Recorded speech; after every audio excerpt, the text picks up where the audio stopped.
국민의힘 새 원내대표로 5선의 주호영 의원이 당선됐습니다. 하지만 경쟁 상대인 이용호 의원의 예상 밖 선전으로 당내 윤심에 대한 견제가 수면 위로 떠올랐다는 해석이 나오는데요. 한편 정진석 위원장이 당 윤리위원인 유상범 의원과 나눈 메시지가 언론에 포착되면서 그 파장이 커지고 있습니다. 여러 가지 정치권 이슈들 짚어보겠습니다. 김병민 국민의힘 비대위원, 박진영 숙명여대 개건교수 나오셨습니다. 어서 오시죠. 네, 안녕하세요.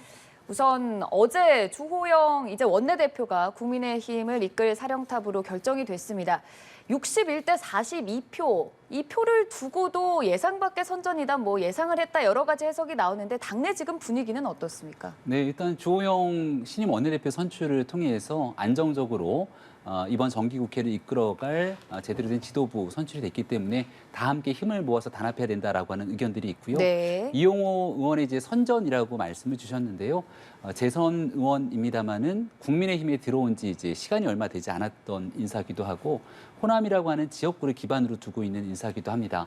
지난날 대통령 선거 때 윤석열 대통령 당선을 위해서 전격적으로 영입됐던 인사여서 일각에선 주호영 신임 원내대표가 윤심이다 표현하지만 이용호 의원도 마찬가지로 윤석열 대통령과 가까운 윤심이다 또 이런 표현들이 적지가 않았습니다. 네. 그러니까 어느 한쪽으로 특정하게 추대하면서 밀어붙이는 과정들이 아니라 당내에서 여러 가지 경쟁의 요소들이 드러났기 때문에 앞으로도 원내에서 누군가 한 사람의 목소리로 진두지 끌고 가는 것이 아니라 다양한 의견들이 교환되면서 갈 수 있는 건강한 정당의 모습을 이번 선거를 통해서 보여줬다고 생각합니다. 이용호 의원은 어떤 마음일까요? 좀 얘기를 해주신다면. 이용호 의원의 원내대표 출마에 대해서 했던 얘기가 아마 많은 사람들의 마음을 또 움직였을 거라고 생각을 하는데요. 저는 윤석열 정부가 성공하지 못한다면 돌아갈 곳이 없다 이렇게 얘기를 합니다. 그러니까 말 그대로 여기 모여있는 국회의원 한 명 한 명 모두가 윤석열 정부가 성공하지 못한다면 다음번 있는 총선에서 돌아갈 자리가 없다라고 하는 신념, 마음가짐을 가지고 움직여야 될 것이고 비록 원내대표 선출에서는 고배를 마셨지만 앞으로 당내에서 이번 역할을 기점으로 할 수 있는 일들이 꽤나 많이 놓여지지 않을까 이렇게 생각을 합니다. 네, 이번 투표 양상을 두고 윤심이다, 윤심에 대한 견제다 이런 해석에 대해서 조금 선을 그으셨는데요. 어떻게 평가하시는지요? 이용호 의원이 이제 예상 밖의 선전을 한 데는 결정적으로 저는 두 가지 원인이라고 봅니다. 네. 첫 번째는 윤핵관으로 불리는 분들이 이른바 주호영 원내대표를 추도하겠다고 하면서 이 몰아치는 상황들 여기에 대해서 이제 반감이 생긴 거죠. 물론 이준석 대표와의 갈등을 해결하지 못한 것에 대한 반감도 있다고 봅니다. 조경태 의원이라든가 김태호 의원 같은 그런 중진들이 그런 부분들에 대해서 늘 비판을 해왔습니다. 그런 반란표가 이용호 의원에게 갔다라는 측면이 있고요. 두 번째는 주호영 원내대표가 원내대표 한번 하신 분이잖아요. 네. 그리고 또 표현이 그렇습니다만은 제 느낌인지 모르겠습니다만 주호영 원내대표가 정진석 비대위원장보다 정치적 레벨이 좀 높은 분 아닌가요?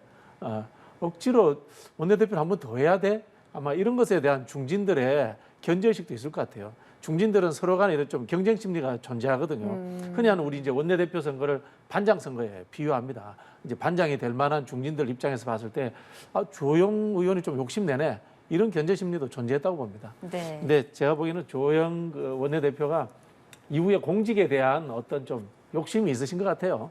그런 측면에서 본인도 아마 원내대표 두 번 하는 거 크게 달갑지 않으실 거예요. 그럼에도 불구하고 개인적인 욕심이라는 것과 그다음에 친윤들이 밀어주니까 하겠다. 두 가지가 결합된 것 같아요. 일단 이용호 의원이 42표를 획득한 것에 대해서 두 가지 측면으로 윤심에 대한 견제, 그리고 또 앞서 주호영 의원에 대한 견제, 이 두 가지 의미로 해석을 해주셨는데요. 네, 저는 이제 선거는 결국 구도 아닙니까? 네. 작은 단위, 그러니까 숫자가 얼마 되지 않는 원내대표 선거도 마찬가지일 겁니다. 아무래도 주호영 원내대표 같은 경우는 지난날 김종인 비상대책위 시절에도 원내대표를 맡으면서 가장 어려웠던 당내 안정을 끌고 왔기 때문에 지금이 정말 비상 상황이라면 이 정기국회 한복판에서 안정적인 리더십을 택해야 된다는 여론들이 한 축이 있었을 것이고요. 또 다른 한 축에서는 지금의 국민의힘이 이준석 전 대표에 대한 여러 가지 설화 이유로 당이 좀 흔들리고 있는데 떠나간 중도 표심을 다시금 끌고 오기 위한 변화의 방점을 찍어야 된다라고 한다면 구도상으로 이용호 의원, 특히나 지역구가 호남이고 또 여러 정치 활동을 했을 때 굉장히 온건 합리적으로 얘기를 온 바가 있기 때문에 여기에 대한 변화의 방점을 찍었던 구도가 자연스럽게 형성이 된 것 같고요. 이 내용들의 표심이 사실 거의 비슷하게 나타난 거죠. 그리고 누구 하나가 원내대표가 됐다 손 치더라도 여기에 대해서 부정적인 인식이나 뭐가 잘못됐다라고 얘기를 짓는 상황이 아니기 때문에 이제는 안정을 기반으로 뒀지만 이용호 의원이 제기했던 변화에도 방점을 찍고 그 두 축이 함께 원내에서 굴러가야 된다라고 하는 측면들이 있다고 저는 생각을 합니다. 한 가지 더 이제 주호영 원내대표에 대한 이제 욕심 말씀을 잠깐 주셨는데 오히려 욕심을 좀 내려놓은 케이스죠.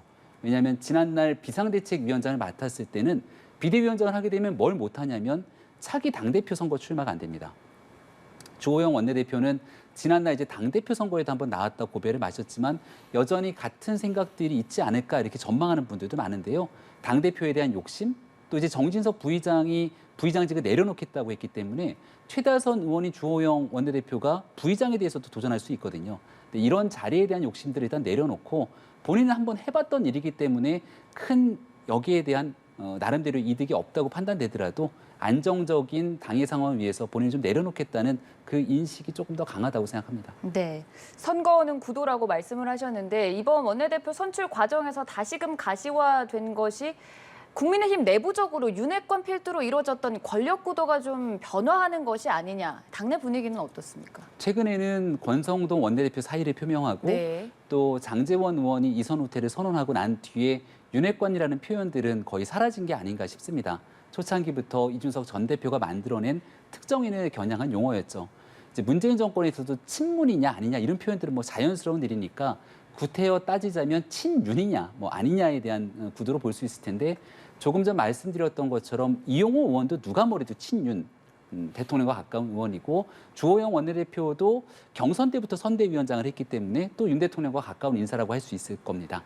이 두 사람만 있는 것이 아니라 당내에 자기 경쟁력을 갖고 있는 무수히 많은 사람들이 공통의 교집합으로 윤석열 정부의 성공을 위해서 나아가는 게 중요하기 때문에 특정 한두 사람이 용산과 대통령의 의중들을 대변할 수는 없다라고 하는 인식들이 아마 원내에서 보편적으로 퍼져나가지 않을까 싶고 초선 의원이든 재선 의원이든 정부의 성공을 위해서 자기의 경쟁력들을 활발하게 펼칠 수 있다면 그런 방식의 원내 의정 활동들이 좀 자연스럽게 펼쳐질 수 있는 것, 이제 과거랑 조금 다르게 변화하는 하나의 흐름이 될 수 있겠다는 생각도 듭니다. 네.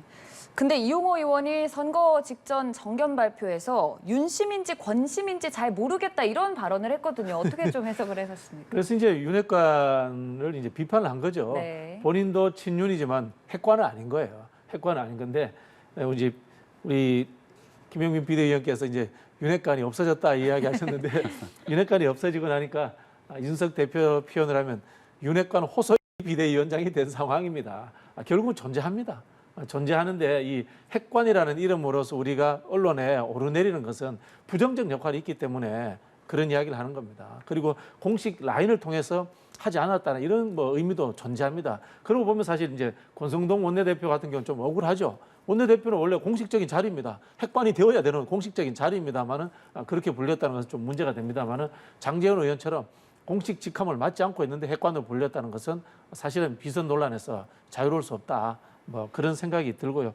저는 이 조영 원내대표가 된 측면에는 결국은 이 정진석 비대위원장 체제, 비비대위원장 체제가 또 흔들릴 수 있다라는 그 위기의식이 있다고 봅니다. 네. 있기 때문에 실제로는 원내대표급을 넘어서는 당대표급인 사람을 원내대표로 세워놓고 그 비상상황이 오면 직무대행으로 가려고 하는 게 아닌가라는 그런 안전판도 의미로서 작동했다고 봅니다. 정진석 비대위가 흔들릴 수도 있다는 위기의식이라는 건 곧 있을 가처분 신청에 그렇죠. 이준석 따라 대표의 네. 가처분 신청이 또 인용된다면은 지금의 비대위는 또 무효화가 되기 네. 때문에 결국은 원내대표라는 직무대행 선출직을 통해 가지고 직무대행을 해야 되는데 그게 이제 당 대표급이지 않습니까? 그 역할을 할 수 있는 사람은 사실은 조영 의원밖에 없죠. 김병민 의원님 이제 당에 몸담고 있으니까 굉장히 이게 높게 평가하시는데 이제 밖에서 저희가 보기에는 조영밖에 없는 것 같아요.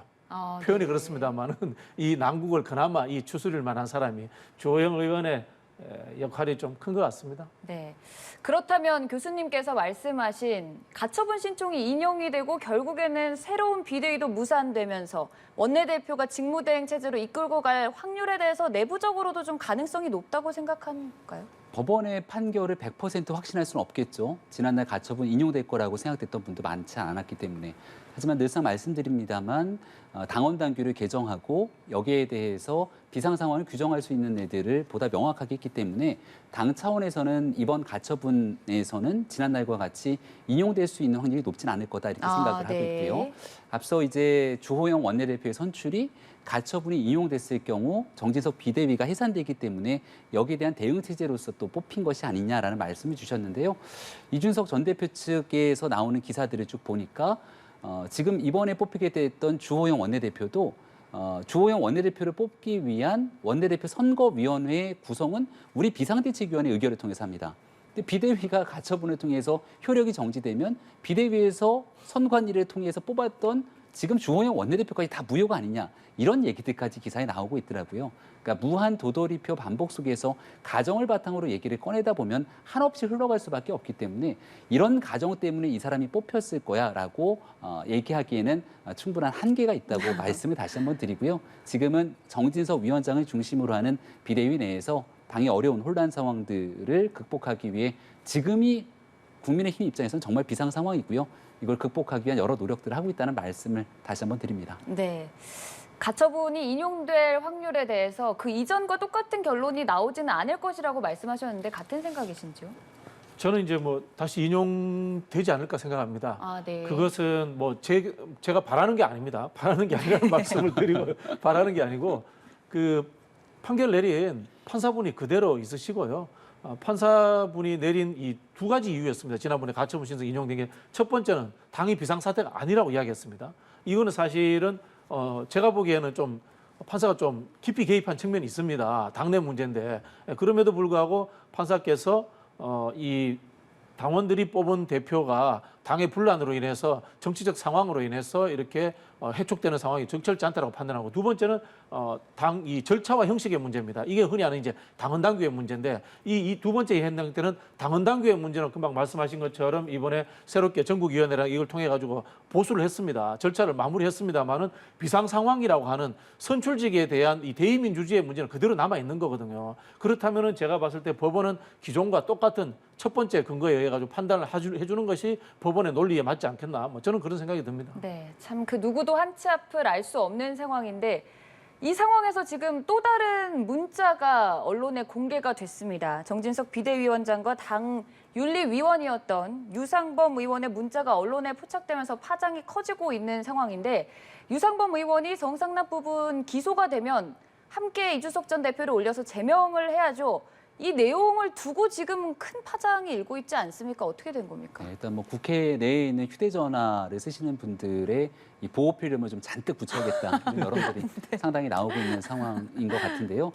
저 날짜를 좀 주목해 볼 필요가 있는 건 네. 8월 13일의 날짜이기 때문에 정진석 비상대책위원장 시절이 아니라 그 당시에는 정진석 부의장 개별 의원 신분들이 있었을 네. 때고요. 8월 13일은 누구나 기억하고 있는 것처럼 그날 토요일이었는데요. 이준석 전 대표가 작심 기자회견을 하고 대통령에 대한 비난뿐 아니라 정진석 의원을 대상으로 윤핵관 호소인이라고 규정을 짓고 개인에 대한 날선 비판에 넘어선 비난들을 쏟아냈을 때입니다.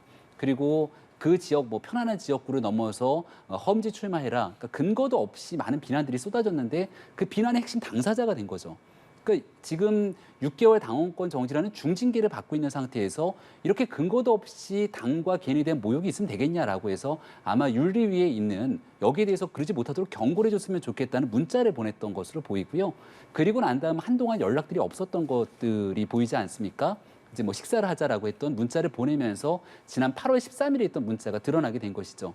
그러니까 이 전 대표가 얘기하고 있는 것처럼 비상대책위원장과 윤리위원 간의 모종의 이렇게 짜여진 각본처럼 움직이고 있는 것이 전혀 아니라 8월 13일 너무 과도할 정도로 이 전 대표가 얘기했던 내용들에 대해서 호소했던 부분들이 일부 언론을 통해서 드러난 상황이 아닌가 싶습니다. 네, 이 문자가 공개되고 이준석 전 대표를 둘러싼 징계에 있어서 정치적인 셈법이 담긴 것 아니냐는 의혹이 제기되는 상황에서 일단 8월 13일 그 이전 이준석 전 대표가 기자회견을 한 시점에 대한 얘기다라고 말씀을 8월 13일이나 오늘 이제 9월 20일이나 크게 차이가 있겠습니까? 이준석 대표 입장에서 보면은 청명해 주거나 한식해 주거나 매 한 가지인 겁니다. 차이가 있다면요. 네. 정진석 의원이 그 당시에는 국회 부의장으로서 윤핵관 호소인이었고 지금은 비대위원장으로서의 윤핵관 호소인이다. 이 차이가 존재하는데요. 같은 점은 존재합니다. 유상범 의원은 그때도 윤리위원이었고 지금도 윤리위원이었습니다. 그리고 그 당시에도 유상범 의원이 말씀을 하시는 게 카메라를 통해서 한번 노출된 적이 있습니다. 그리고 이준석 대표가 무슨 이야기를 했냐면요. 윤핵관으로 추정되는 분이 경찰을 만났다라는 이야기를 이준석 대표가 언론에 한 적이 있습니다. 그 이야기는 뭐냐면 윤핵관이 경찰의 수사 정보를 충분히 파악하고 있다라는 이런 하나의 의심하는 것으로 들립니다. 저는 그 연속선상에서 지금 이 윤리에 포함되어 있는 윤핵관이라고 하는 분들이 여러 가지 정보들과 당의 윤핵관들의 종합적인 의견을 모아서 이준석 대표의 제명이라든가 아니면 과거보다 더한 징계로 끌고 가겠지 않나 그런 의심이 듭니다. 이준석 전 대표에 대한 성상납 의혹 조사, 경찰 조사에도 영향을 미칠 거라고 보시는 건가요? 그 말은 뭐 제가 함부로 할 수는 없으면은 이준석 대표는 그렇게 생각하고 있는 것 같습니다. 네. 네. 일단 여러 가지 우려의 목소리가 제기되기 때문에 유상범 의원은 윤리위를 사퇴했는데요. 앞으로도 추가 징계에 대한 부분에도 또 연관지어서 얘기가 많이 나오는 것 같습니다. 유상범 의원이 적절히 사퇴했다고 생각합니다. 네. 본인의 의사 표현이 일단 드러난 상태이기 때문에 이런 상태로서 결론이 내리게 된다면 또 이준석 전 대표 측에서 반발이 예상될 수 있기 때문에요. 여기에 대한 윤리위원들은 당내 인사보다 외부 인사들이 더 많이 들어와 있고요. 또 이양희 위원장 같은 경우는 널리 알려진 것처럼 뭐 의원들이 전화를 하거나 누군가가 얘기를 한다고 그러한 상황에 반응하는 사람이 아닌 것을 이미 이 전 대표를 포함한 많은 사람들이 알고 있을 겁니다. 그래서 이 유상범 의원의 문자 메시지에 대한 글 때문에 윤리위 전체가 중립성에 대해서 오해받을 수 있는 소지들이 있기 때문에 그만둔 부분들은 잘했다 생각을 하고요. 나머지 있는 내용 속에서 아마 중립적인 결정이 이뤄질 거라고 보고 지난날 6개월 당원권 정지 중징계가 떨어졌을 때도 이준석 전 대표에게는 소명의 기회가 주어졌고 또 여기에 문제가 있다면 민주당의 최강욱 의원처럼 재심 청구를 해서 본인의 권리를 구제할 수 있는 기회가 있었을 겁니다. 하지만 재심 청구를 하지 않았던 모습을 보게 되더라도 윤리위의 판단에 대해서 이준석 전 대표가 강하게 항의하지 못했던 모습들을 볼 수 있었거든요. 그래서 아마 지금 나오고 있는 윤리위의 문제를 문자 메시지 하나, 또 유상범 의원의 메시지 때문에 전체가 문제 있는 것처럼 치환시키는 것은 온당치 못하다고 생각합니다. 네, 당내 상황 여기까지 짚어보도록 하고요. 어제 국회 대정부 질문 첫날이었던 만큼 관련해서 좀 심도 깊게 얘기를 나눠보도록 하겠습니다. 좀 눈에 띄는 모습이 있었습니까? 총평을 하신다면요. 글쎄요. 첫 정기국회인데 윤석열 정부 들어서 첫 정기국회인데 너무 국무위원들이 준비를 안 해가지고 왔다. 그런 느낌을 받았습니다. 특히 한덕수 총리께 참 실망스럽다라는 말씀 드릴 수밖에 없는 것 같아요. 어제 말씀하신 내용을 보면 모른다. 특히 이제 영빈관 관련해서 파악이 안 됐다 이렇게 하시는데 국정 파악이 안 된 총리라는 뜻이잖아요. 그런 부분에서 참 답답하다는 생각이 들고요. 한동훈 장관 그만하시고 정치하셔야 될 것 같아요. 저런 식으로 한다면은 제가 보기에는 당적이 있는 정치인처럼 발언을 하십니다. 이 부분에 대해서는 이 국무위원회에 대해서 어떤 이 제재를 할 수 있는 총리라든가 대통령께서 경고를 하시거나 아니면은 편안하게 정치하시도록 장관직에서 내보내 주시는 게 맞지 않겠나 뭐 그런 느낌을 받았습니다. 네, 두 가지의 지적을 해주셨는데 먼저 한동훈 법무부 장관이 김건희 여사에 대한 공세가 펼쳐지자 그러면 이재명 사건을 자신이 지휘해도 되겠느냐 이 발언을 조금 지적하신 것 같습니다. 네, 한동훈 장관은 정치를 해본 적이 없고 당적을 가져본 적이 없죠. 하지만 반면에 바로 직전에 있었던 박범계 장관도 민주당의 의원이었고 더 나아가서 추미애 장관 같은 경우는 민주당의 당대표까지 지냈던 인사입니다. 고로 이제 법무부 장관에 대한 정치적 중립에 대한 논란들이 굉장히 크게 나왔기 때문에 당시 민주당이 이를 외면한 상태 속에서 한동훈 장관의 발언을 가지고 정치적이다 주장하는 내용들이 앞뒤가 조금 맞지 않는 모순적 성격이 있다는 말씀을 드리고요. 지금 아무래도 이번 정기국회에서 대정부 질문이 모든 것들을 이제 대통령실 그리고 그 중에서도 김건희 여사를 향해서 몰아가고 있는 측면들이 또 상당히 드러나지 않습니까? 어제 서영교 의원의 주장, 대정부 질문의 내용을 보면 심지어 인터넷에 떠돌아다니는 대통령 바지 사진까지 끄집어 갖고선 정치 공세를 이어가던데요. 이렇게 대정부 질문이 귀한 시간들을 정쟁의 요소로서 그런 가십성 성격까지 끌어내는 것이 과연 민주당이 어떤 도움이 될까라는 고민이 듭니다. 지금 민주당도 늘 얘기하지만 당 대표조차도 오로지 민생 얘기를 하고 있는데 대표의 마른 민생을 얘기하지만 민주당의 행동을 보면 정쟁으로 끌고 가고 있는 것이거든요. 국민들의 어렵고 지금 어려운 현재의 경제적 여건과 삶에 대한 고민들이 있다면 진짜 꼭 필요한 비판들은 비판대로 하더라도 여기에 대해서 정책에 대한 우선순위들을 좀 조정할 수 있는 모습들이 남은 대정부 질문 등 정기국회에 꼭 필요하다는 말씀도 함께 드립니다. 너무 정치 공세에 치우쳤다는 말씀이신데요. 국민들이 보기에 볼성 사나울 수 있습니다. 그건 대한민국 정치 수준입니다. 민주당이든 국민의힘이든 계속 그렇게 해왔던 거 아닙니까, 그죠? 그런데 이제 장관의 태도는 그래서는 안 되죠. 장관은 정치하는 자리가 아닙니다. 공직자입니다. 그렇기 때문에 장관의 태도는 달라야 된다. 그 말씀을 드리는 거고요. 추미애 장관, 이제 전직 장관 말씀 잘하셨는데요. 그 당시에 그래서 이제 추미애 장관을 국민의힘에서 탄핵기도 했습니다. 근데 물론 의원 정족수가 모자라서 제대로 안 됐습니다만은 그럼 지금 한동훈 장관을 탄핵해도 되는 거냐? 이런 이야기 역으로 또 할 수 있는 겁니다. 그리고 이건 좀 원론적인 이야기인데요. 장관은 선출된 국회의원이 아닙니다. 국민의 대표인 국회의원에서 한없이 겸손하고 낮은 자세로서 응답을 해야 되는 것이지 이렇게 윽박지르고 같이 싸우려고 할 거면은 이거 장관 시키면 안 됩니다. 제가 봤을 때는 이거는 국민의힘이나 민주당의 문제가 아니라 국회라는 국민의 대표 기관을 무시하는 행동입니다. 그런 측면에서 여야가 좀 저는 각성이 필요하다 이런 말씀 드리고 싶고요. 이것을 과거에 했으니까 우리도 또 할게라는 되풀이할 거면은 뭐하러 집권하고 그 전에 비판했습니까? 비판을 하는 것은 바뀌고 발전하겠다는 뜻으로서 비판하는 거지 않습니까? 그런 측면에서 국민의힘 의원들이 저는 한동훈 장관에 대해서 따끔하게 한번 이야기하실 필요가 있다고 생각이 듭니다. 태도에 관한 이제 지적은 여러 차례 나왔던 내용들 아니겠습니까? 그러니까 추 전 장관 때 그리고 박범계 장관 때 그랬다는 이유로 똑같이 하겠다는 얘기를 드리는 것이 아니라 그때 있었던 상황들을 좀 돌아보면서 지적에 대한 여부들을 판단해달라는 말씀을 드린 거고요. 한동훈 장관의 국회에서의 대응 태도를 보면 시종일관 모든 일들에 대해서 강하게 나오는 건 아니라고 생각을 합니다. 가장 대표적인 케이스가 이제 철험의 의원들과 맞붙었을 때 특히 최강욱 의원 같은 경우는 지난날 한동훈 장관이 무리하게 좌천당했을 때 그 내용에 대한 핵심 당사자 아닙니까? 그러니까 본인 스스로가 피해자라고 언급하고 있는 상황에서 당시 최강욱 의원들에 대한 질문들에 대해서는 강력하게 맞설 수밖에 없는 본인의 입장이 있을 것이고요. 지난날 대정부 질문 때 같은 경우는 박범계 전 장관이 나서서 이야기를 하게 되는데 바로 직전 장관이 나와서 모순되는 질문하니까 거기에 대한 대응 성격이 있을 겁니다. 어제 김혜재 의원이 나와서 얘기를 했을 때는 검찰의 선배들하고요.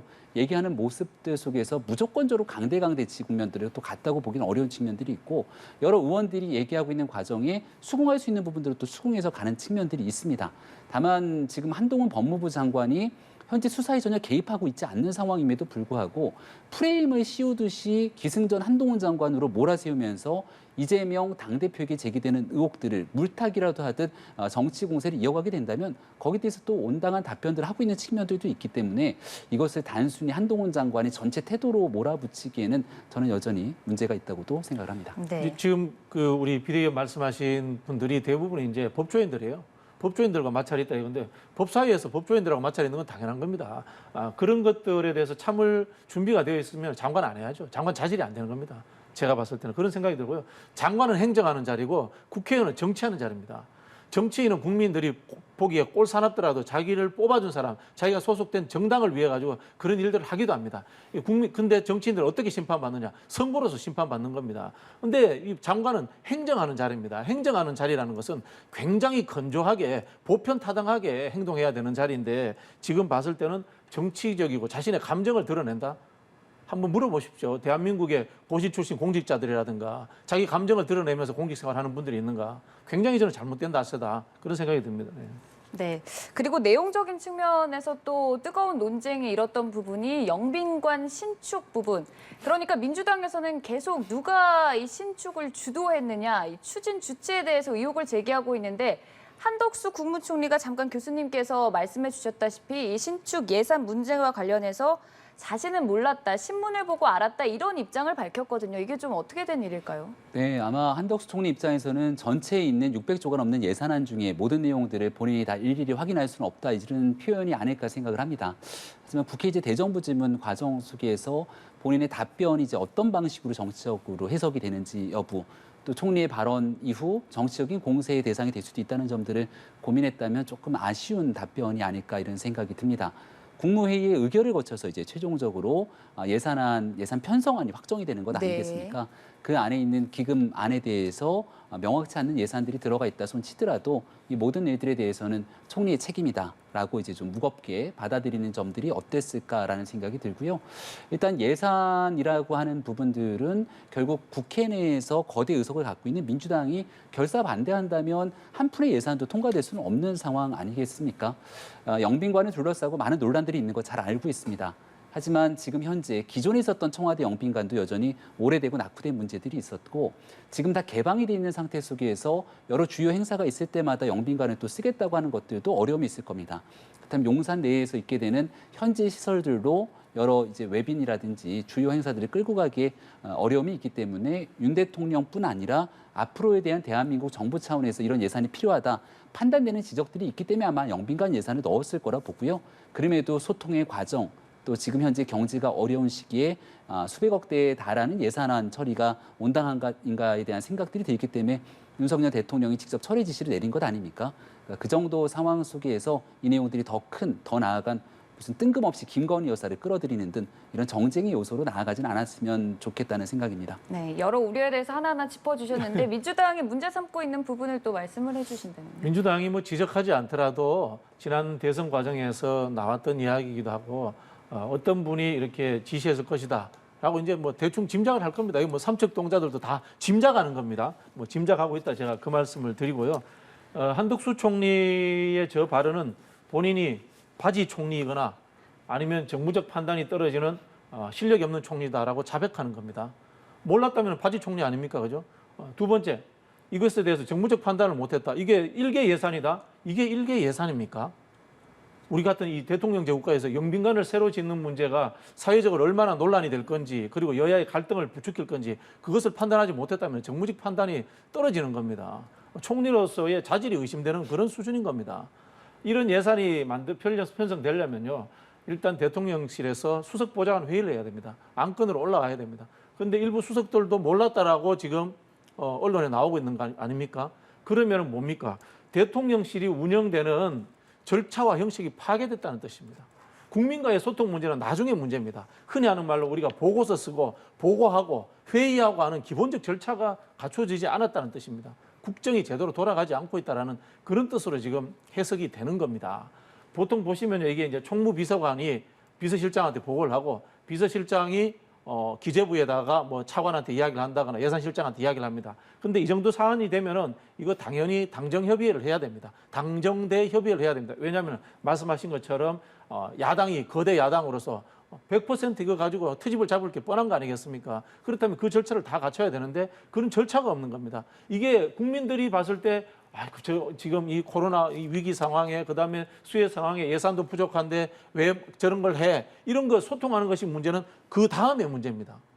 이거는 이제 국민의 여론의 문제인데요. 절차의 문제는 뭐냐면은 국정 운영 자체가 안 된다라는 시스템의 이해도가 떨어진다는 그런 문제로 이제 귀결되는 거기 때문에 저는 총리의 발언도 부적절하고 그다음에 제가 봤을 때는 이 국회 운영위를 통해 가지고 또는 좀 더 나아간다면은 국정감사를 통해서 이것이 흔히 하는 말로 보고되고 회의 체제를 갖추었는지 하는 그 과정에 대해서 저는 짚어볼 필요가 있다 그런 생각이 듭니다. 네, 교수님 말씀처럼 수석보좌관 회의에 이 영빈관 신축 문제 안건이 올라가고 당정대 협의회를 열고 이런 과정이 없었던 걸까요? 당정대 협의회를 거쳐갖고 할 정도의 상황인가에 대한 고민들이 있는 것이고요.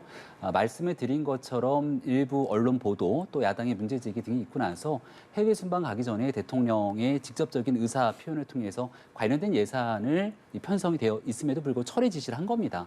만약 문제가 있었던 상황임에도 불구하고 여기에 대한 당위성을 들고선 끝까지 또 이 내용들을 주장했더라면 더 크게 민주당은 문제를 삼았을 텐데 대통령의 결정을 통해서 관련된 예산들에 대한 철회 지시를 내렸음에도 불구하고 이런 내용들 끝까지 정치적으로 비난의 소재를 삼는 것은 결국 앞서 설명드린 것처럼 해야 되는 많은 우선순위들이 있는데 여기에 대한 정쟁의 요소를 잡아서 계속 이 문제를 정기국회 내내 끌고 가려는 것 아니냐 이런 의구심을 지우기가 어렵습니다. 국무총리가 모든 것들을 다 확인하기는 어려운 측면들도 있을 건데 말에 대한 부분에 대한 지적들을 앞서 드렸고요. 결국 예산 편성에 대해서 최종적인 주무부처는 또 기재부 장관 아닙니까? 경제부총리, 기재부 장관을 대상으로 대정부 질문 과정에서 따져 물을 수 있는 일이고요.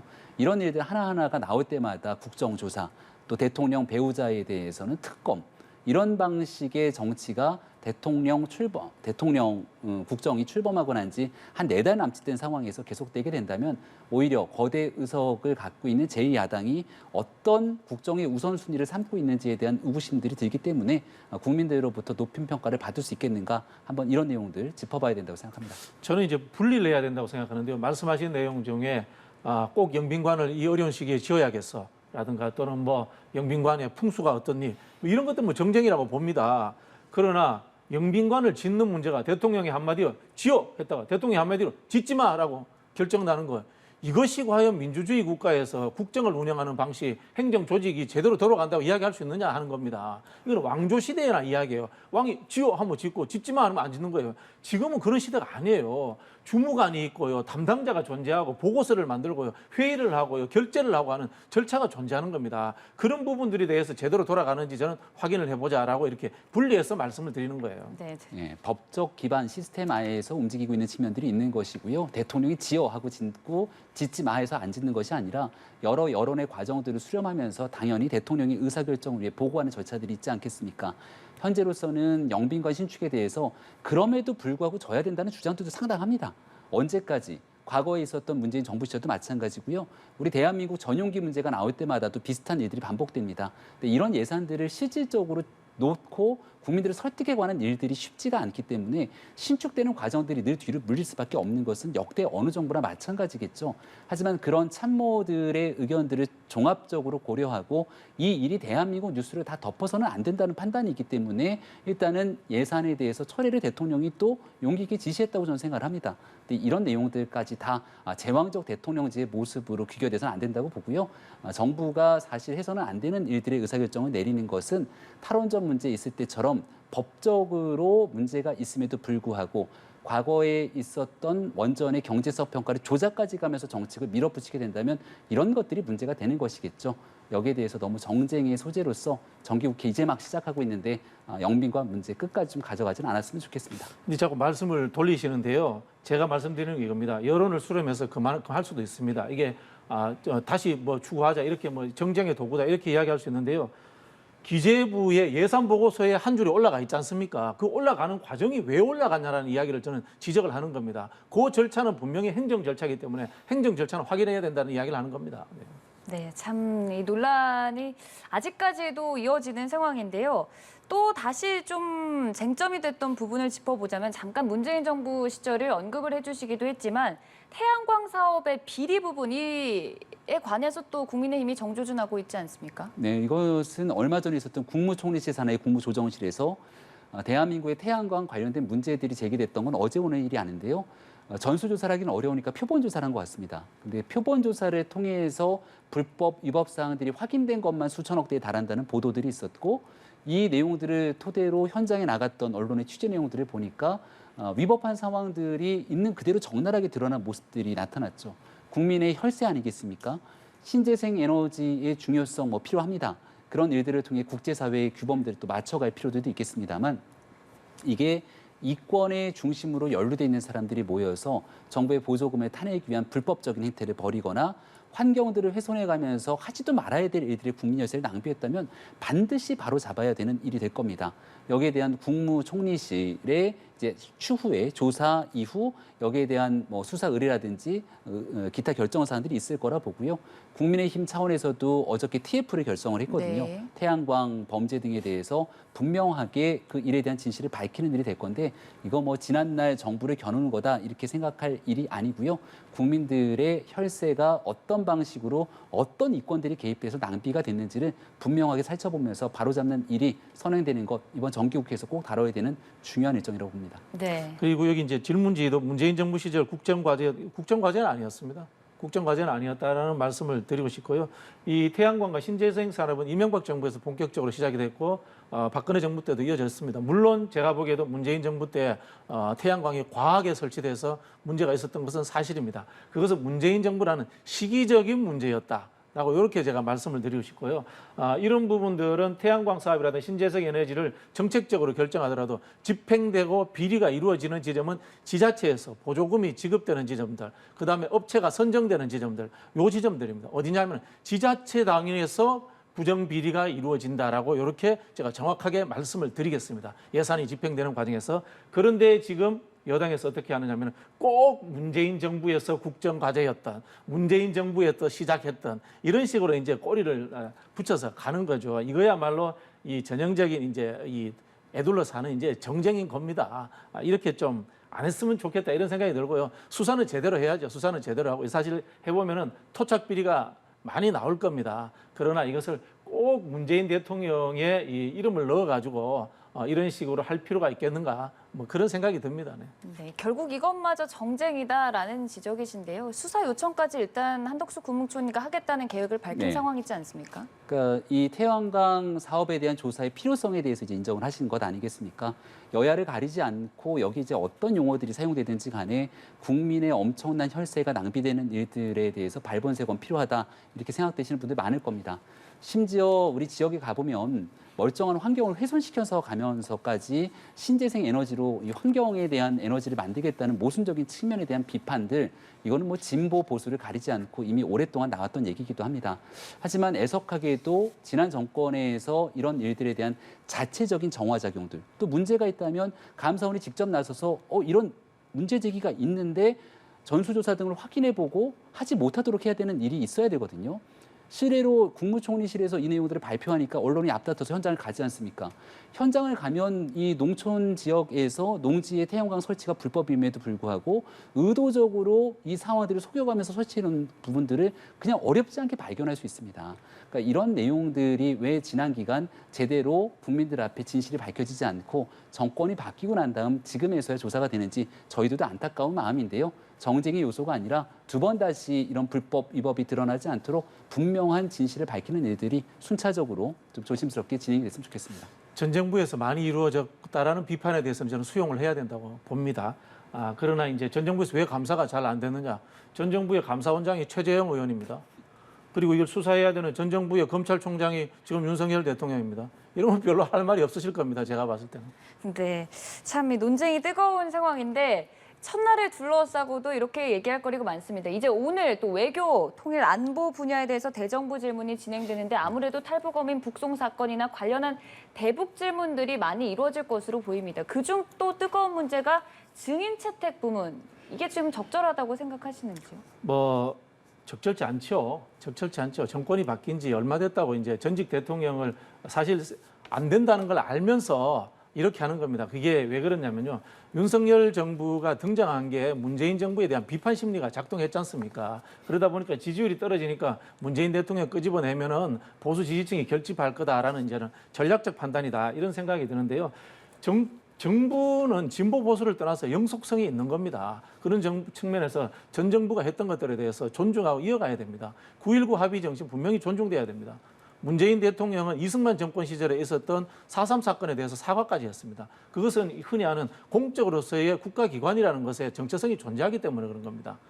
바이든 대통령이 트럼프 대통령과 경쟁했습니다만 한국에 와가지고 트럼프 대통령의 대북 정책을 비판한 적이 있습니까? 없습니다. 윤석열 대통령 미국 가셔가지고 뉴욕타임즈에다가 문재인 정부의 대북 정책을 비판하고 있습니다. 그렇게 하시면 안 되는 겁니다. 그거는 정말 국격입니다. 그런 지점에서 저는 통일 외교 안보 분야만큼은 정파와 이념 노선을 떠나가지고 국익 우선이라는 기본 좀 이 목표를 제대로 가지고 대했으면 좋겠다라는 말씀 드리고 싶습니다. 네, 알겠습니다. 지금까지 박진영 교수 그리고 김병민 비대위원과 함께했습니다. 고맙습니다.